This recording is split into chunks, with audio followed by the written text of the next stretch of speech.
Hi guys, welcome to the Killian Family Homestead. Beautiful day, mid-April, grass is growing. Hey, I just wanted to show you a quick tip. One thing you must do, tip for beekeepers, this video. One thing you must do, let me see if I can open this up with one hand. There we go. Okay, see that smoking really well? There's fire down there, of course. When you're a beekeeper, you've got to make sure that you're not transmitting disease if you have it from one hive to the next, and yet you use the same hive tool, right? So we all know that from a purifying standpoint, fire is exceptional, or sterilizing fire and smoke is very, very good. Heat, very good. And what I like to do is I like to just stick my hive tool both ends for a while. I actually have two hive tools. Where's my other one? Here. Here's the other one. Stick them both in there for a while. Use the bellows to heat it up.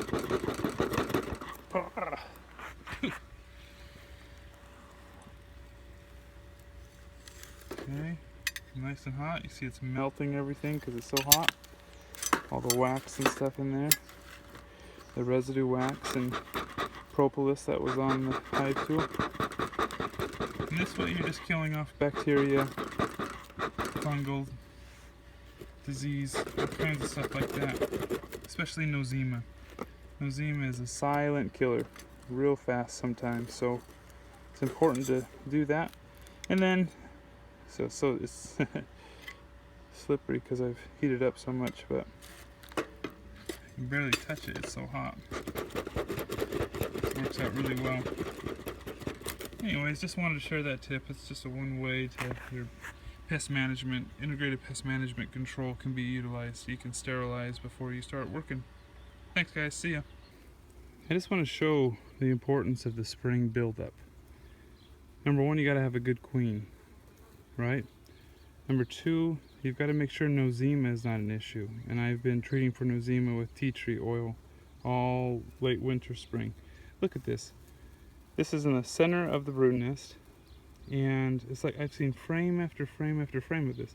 The entire frame is capped. This other side, look at that. Can you see it? The entire frame is capped, every single cell, with a perfect row. Look at this, a perfect row of drone cells. This, and there is, come on camera, and inside of there, if I can shed some light on it. I think that's just a drone cell too, that's not a queen cup. Just amazing to me. This queen is fantastic. And my efforts in controlling nosema on hive number 1 has paid off greatly. Okay guys, here's a little follow-up to the video clip I made where I did starter strips. And as you can see, the bees love to make natural honey. This is a perfect example of what the small cell-sized foundation has done to beehives, where they're forced almost to build small cells, which is for brood or worker bee brood. The larger cell size is for drones and for storing honey. And as you can see here, they just love to build the bigger size. They need male diversity within the hive. So it's working out well. I love how they attached it all the way to the bottom already. They're going to build it all the way out and hopefully fill in this entire frame. And there will be some holes kind of right there, will probably be a hole where they can pass back and forth between sides of the frame. Some people call it the highway. Kind of cool, huh? This is the bearding that the comb builders do. And a second ago I wasn't fast enough to grab the phone, but they beard up, and as they beard up they secrete wax. They almost sweat it and they build together the honeycomb. So next time I open this will probably be completely built down right there. Pretty cool. Comb builders are doing their job. There's my new queen. She is now mated. This is hive number 5. And she's walking around. She's mated because I see lots of eggs and brood that are being capped out as worker brood. The only way she can produce a female worker bee is by being mated. there's just tons of drones in this hive, which was typically a preparation step. See, she's inspecting these, and she's going to be telling these bees here on this frame, you got to make room for me. I've got to be able to lay, and I can't, because all I see is nectar and capped honey and pollen. So she is trying to instruct the bees that she needs room and they should be moving all this nectar out. Pretty awesome. She's good looking. She's nice and blonde there. Her mother, which is in hive number 1, the really tall, or yeah, one.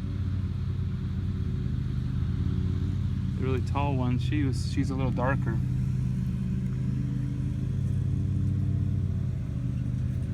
Very nice. It's now time to mark her white for the year 2016. So I first use this queen catcher to catch her on the frame. I bring her over here, I plop her in there, I close the gate, I prime the marker. If you see my white mark right there, I prime it on the wood, make sure it's flowing pretty well.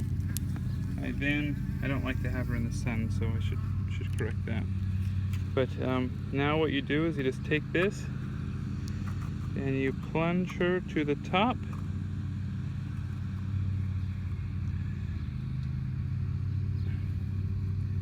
Make sure she's squared away.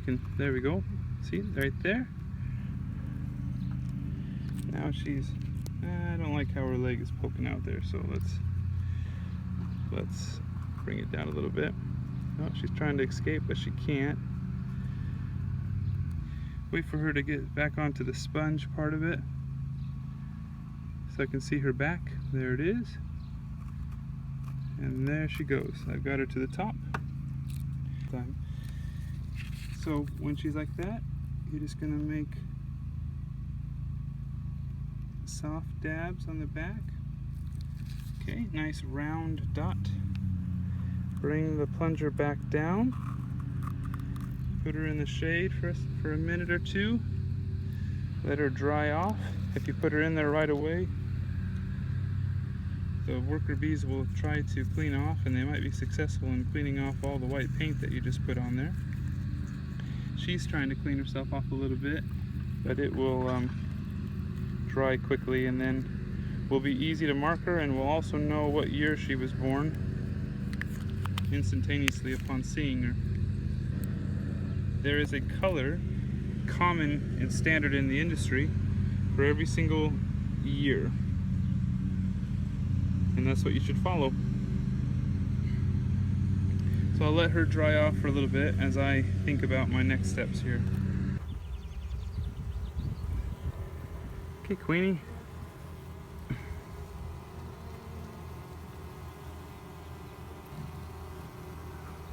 Look at them. They know who that is.